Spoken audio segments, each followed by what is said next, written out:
Hello guys, this is Jogendra Verma and you are welcome to the online platform of Himalaya coach. आज हमारे साथ है रविंदर। रविंदर एक बहुत ही जबरदस्त लड़का, एक ट्रू वॉरियर। और रविंदर के बारे में जो है चीजें कुछ अलग से हैं कि राह में खतरे बहुत है लेकिन ठहरता कौन है, मौत कल आनी है आज आ जाए डरता कौन है, तेरे लश्कर के मुकाबिल में अकेला खड़ा हूं मगर फैसला मैदान में होगा कि मरता कौन। चलिए तो बात करते हैं हम रविंदर से। तो रविंदर के बारे में जानेंगे रविंदर की जुबानी ही कि लड़का आज क्या बना है और ये हमारे पास मिठाई लेकर आया है। बात करते हैं रविंदर से। तो रविंदर जी बताइए। सर, सबसे पहले मैं कहना चाहूंगा, मेरा नाम रविंदर, फादर नेम सुनील कुमार, मैं गांव कुहाड़ से रहने वाला हूं और मैं आज एसएससी जीडी के थ्रू बीएसएफ पोस्ट में कांस्टेबल पोस्ट से भर्ती हुआ हूं। बहुत जबरदस्त रविंदर।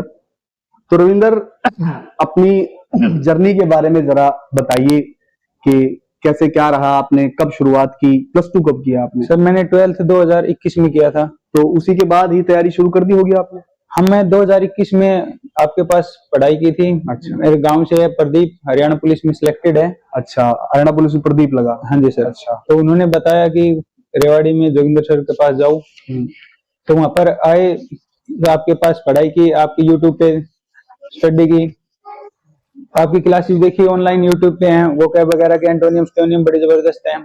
सबको कहना चाहूंगा आप लोग भी ट्राई कीजिए एक बार।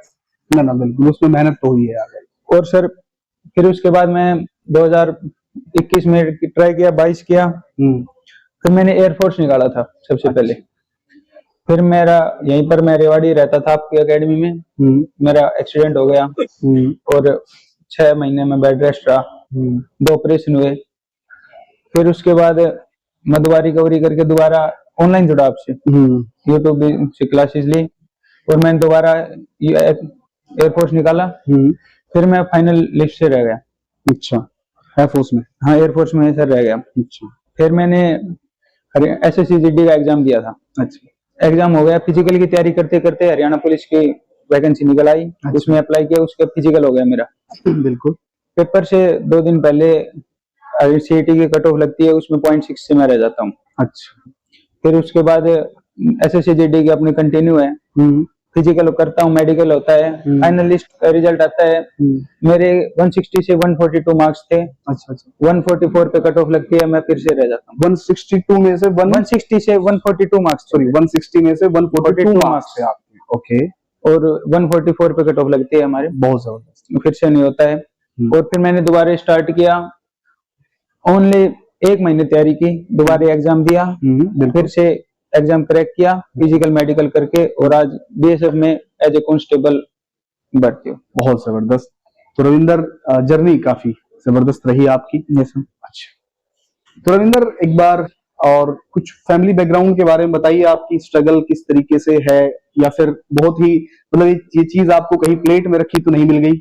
नहीं सर, फैमिली बैकग्राउंड सर मैं कहना चाहूंगा 2015 में मेरे पिताजी एक्सपायर हो गए थे। उस समय मैं केवल 12 साल का था और फैमिली सपोर्ट इतना कुछ था नहीं, ना ही भाई कोई शोहरत वगैरह। अपने बड़े यूट्यूब से पढ़ाई की सर आपके पास की, और आज खुद के पैरों पर खड़ा होने का जज्बा हो गया। बड़ी ही बात है यार, बिना पिता के यहाँ तक आना, तो I'm speechless। मेरे पास बहुत ज्यादा कुछ बोलने को नहीं है इस बारे में, लेकिन बस इतना कहूंगा कि यार पिता का अमीर होना, बहुत ज्यादा उनकी प्रॉपर्टी होना, आई थिंक उतना जरूरी नहीं है जितना जरूरी पिता का सिर्फ होना है। एक टाइम पे जब बच्चा मैच्योर नहीं होता, तो जैसे पेरेंट्स बच्चों का कंपैरिजन करते हैं कि भाई फलाने का लड़का उसमें लग गया, फलाने का उसमें लग गया, और बच्चे थोड़े से मतलब दिक्कत में आते हैं इस वजह से। एक टाइम पे बच्चे भी करते हैं, इवन मैंने भी किया। मैंने भी, जब हम ना समझ होते हैं तो आप कहते हैं कि यार फलाने के पिता के पास इतना है, उन्होंने अपने बच्चों के लिए इतना किया। ये एक टाइम के बाद जब आप मैच्योर होते हैं तब आपको पता चलता है कि यार बाप बाप होता है भाई, बाप। उनसे नजरें मिलाने तक का एक तरीके से मतलब उतना करेज नहीं होना चाहिए और ना है। जैसे मैं तो अपनी यहाँ तक की जर्नी के बारे में बात करूंगा कि स्ट्रगल तो हमने भी किया, बट यू नो पिता की बात ही अलग है यार। मैं तो अपनी पूरी जर्नी में जो है ना एक बैकबोन अपने पिता को मानता हूं। और सबसे the most important thing is ना कि भाई उन्होंने ना मेरे को डांटा बहुत, रोका बहुत काम करने से। मेरी कॉन्ट्राडिक्टरी स्टेटमेंट रहती थी जिंदगी, but I love my father यार। बहुत कमियां सब में है, मुझ में है, और इतनी तो मेरी औकात नहीं कि मैं अपने पिता में ये कह दूं कि उनमें कमियां हैं, बट फिर भी यार father is always you know the best thing. बिना पिता के जीवन जीना बिल्कुल ऐसा होता है कि बिना छत के किसी मकान में रहना। और ध्यान रखना, अगर आपके जीवन में कोई भी व्यक्ति आपके अलावा ये चाहता है कि आप बहुत ऊंचे मुकाम पर जाएं, तो वो सिर्फ और सिर्फ आपके पिता है। याद, dedicated to all the fathers. तो वही पिता, इनके पिता के जाने के बाद ये लड़का यहां तक आ गया। That's the most important thing, hats off to him. मुझे जितना याद है 21 और 22 के बैच में ये लड़का था हमारे पास, उसके बाद में यूट्यूब वगैरह से जुड़ा रहा। अब इतने बच्चे आते हैं तो चेहरे याद नहीं रहते, लेकिन इस बच्चे को मैं याद था। सिलेक्शन आई थिंक 12 बजे पीडीएफ आई, 12 बजे के आसपास। हाँ जी हाँ। उसके तुरंत बाद इस लड़के ने मुझे बताया, तुरंत बाद इसने स्क्रीनशॉट भेज दिया था। टीचर की लाइफ में इससे अच्छा कुछ नहीं हो सकता यार। कब का पढ़ा हुआ बच्चा है, फिजिकली मुझसे उतना, ये सिर्फ फोन से ही कनेक्टेड थे। कभी कभार कोई डाउट आ गया तो पूछ लिया, ये सारी चीजें। इसके कई टेस्ट और भी हुए थे, तो इसने तब उनके बारे में मुझे बताया कि सर मेरे ये क्वालिफाई हुआ। तो भाई स्ट्रगल कुछ इस तरीके का ही होता है। ठीक है भाई, रविंदर बहुत जबरदस्त रही आपकी जो जर्नी है।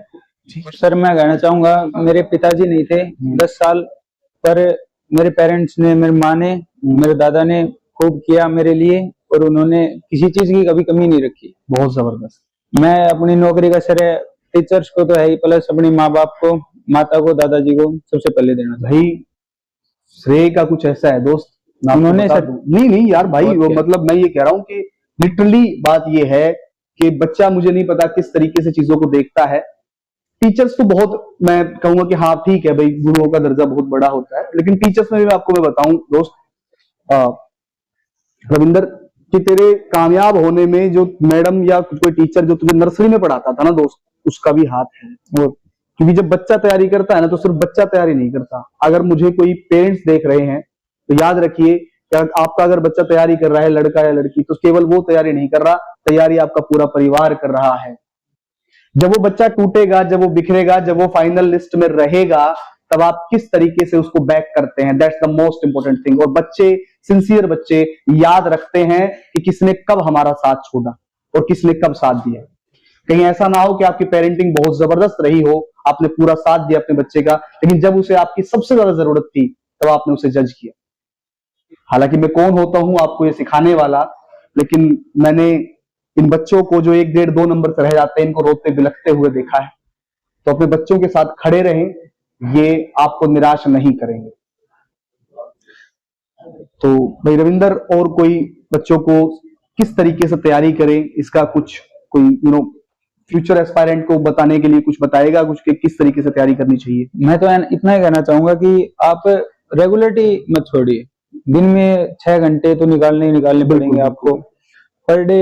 बेशक सैटरडे संडे कोई बहाना नहीं चाहिए, आपने पर डे करना है। करने के बाद आप 6 घंटे बहुत कम है, पूरे दिन में 24 घंटे में आप बहुत ज्यादा काम कर सकते हो, बहुत ज्यादा। इवन आजकल की दुनिया में तो मैं कह रहा हूँ कि जो बच्चा कंपेटिटिव एग्जाम की प्रिपरेशन कर रहा है भाई, अगर वो 24 घंटे में से वो 10 घंटे नहीं पढ़ रहा, 10 तो छोड़ो, 10 को चलो ओवरलुक कर दे, कम से कम 9 घंटे नहीं पढ़ रहा या 10 घंटे नहीं पढ़ रहा दोस्त, वो कंपटीशन से बाहर है। एक्चुअल में सिनेरियो इस तरीके का है, कंपटीशन इस तरीके। मैं जब SSCGD में last year merit list out हुआ था, तब फैमिली ने एक ही बात कही थी सुबह रात को उस टाइम पे 12 बजे लिस्ट आई थी। मैंने पता किया, मैं चुपचाप सो गया। सुबह बताया फैमिली को, वही नहीं हुआ। तो उन्होंने एक ही कहा था कि कोई बात नहीं हुआ, अगली बार करना है। Most important thing. अगले दिन से ही केवल मेरे को 1 महीने का टाइम मिला था। 1 महीने में सुबह 8 से लेकर रात को 9 बजे लग पढ़ाई करता था। मैंने सबको बाहर निकलना छोड़ दिया था, और उसी की बदौलत आज मैं बीएसएफ में एज ए कांस्टेबल हूँ। बहुत जबरदस्त। ठीक है। और क्लासेस कभी शायद आप मेरे हिसाब से किसी और एकेडमी वगैरह में तो शायद आप नहीं पढ़े कभी, आई थिंक, या पढ़े भी हो तो भी अच्छी बात है। एकेडमियां सारी ठीक है यार, सब मेहनत करते हैं। आप मुझे ऐसा कुछ बताएंगे कि कभी हिमालय कोचिंग की किसी क्लास में या और कहीं आपको क्या फर्क महसूस हुआ? हिमालय कोचिंग में सर वही बात है, यहाँ पर टीचर्स बहुत अच्छे हैं, अच्छी तरीके से पढ़ाते हैं। आप अगर कुछ भी भाई आपको नहीं आता है, आप डाउट पूछिए, आपको यहाँ नहीं आ रहा घर पर जाके कॉल पे पूछिए, आपको हर तरीके से समझाएंगे। पूरी अपना एफर्ट फुल देते हैं, अपना 100% देने की फुल कोशिश करते हैं। और फिर अगर कभी कमी रहती है तो बच्चे में ही कुछ हो जाता। नहीं, मैं बेवकूफ रहा मैं खुद कहूँ जी। तो आप बड़े सीन में ये रहा कि शायद आप उस टाइम पे, जिस टाइम आप पढ़ते थे, उस टाइम पे अगर थोड़ा और ज्यादा गौर कर लेते तो शायद इतना टाइम नहीं लगता। But it's being a long way यार रविंदर, क्या कोई फर्क नहीं पड़ता इस चीज से। यू नो, आई डोंट जज my students to the results, आई जज देम और I analyse them with their efforts. तो कभी अपने स्टूडेंट को रिजल्ट से जज नहीं करता कि भाई जो लग गया वो तो बहुत अच्छा है। भाई ऐसा है कि किसी को तो घर से निकलते ही मिल गई मंजिल, और कोई पूरे जीवन सफर में ही रहा। तो जो कामयाब नहीं हुआ, सीख उनसे भी बहुत ज्यादा मिलती है, और काफी लोग इसके प्रॉपर एग्जाम्पल हैं। But Ravinder is one of the hard working students as well. यार भाई 160 में से 142 144 नंबर लेके आना तगड़ी चीज है मेरे हिसाब से। तो best wishes to mister Ravinder. आप खुश रहे, आबाद रहे, आप अपनी जीवन को आगे खुशियों से भर दें। आपके परिवार को काफी खुशी मिली होगी ये जानकर, खुशी होती भी है भाई। और केवल सिर्फ और सिर्फ आपको उस दिन के लिए पढ़ना है जिस दिन किसी पीडीएफ में आपका रोल नंबर आ जाएगा। भाई साहब मेरे हिसाब से जैसे बोलते हैं ना लोग कि घर में बेटा हो जाए तो बहुत ज्यादा खुशी होती है, भाई साहब मैं कह रहा हूँ कि बेटा होने की उतनी खुशी नहीं होती जिस दिन उसके बेटे की लगने की खुशी होती है। वही बात याद आई थी जी, आज उस पीडीएफ में नाम है जिसके लिए कई साल के लिए मेहनत ये तो। और सर एक बार अपनी शायरी है को टीचर बालक मारे। हाँ, पिछली बार जब फाइनलिस्ट में आउट हुआ था, जब सोचा था कि छोटा था जिसने पिछले साल की सर्दी में लौट रहा है, वो अब की साल बीएसएफ की वर्दी में। बहुत जबरदस्त, बहुत जबरदस्त, बहुत जबरदस्त। तो भाई बड़ा ही जबरदस्त लड़का हमारा, और जॉब लग गया है। ठीक है, तो आप जितने भी बच्चे तैयारी कर रहे हैं या उनके पेरेंट्स हमें देख रहे हैं, तो अपने बच्चों के साथ रहिए, उनको सपोर्ट रखिए। और बच्चों को भी ये मैं कहना चाहूंगा कि देखिए, आपके पेरेंट्स जो आपको आजादी देते हैं बाहर पढ़ने की, लड़कियों को भी लड़कों को भी, उसका गलत फायदा ना उठाएं। ठीक है, डोंट लेट देम डाउन। वो लड़ते हैं अपने कहीं ना कहीं इस सोसाइटी से आपको पढ़ाने के लिए, याद रखिए। ठीक है, खुश रहें, have a good day ahead. ठीक है, अभी तक भाई ने बंद कर दी। जबरदस्त।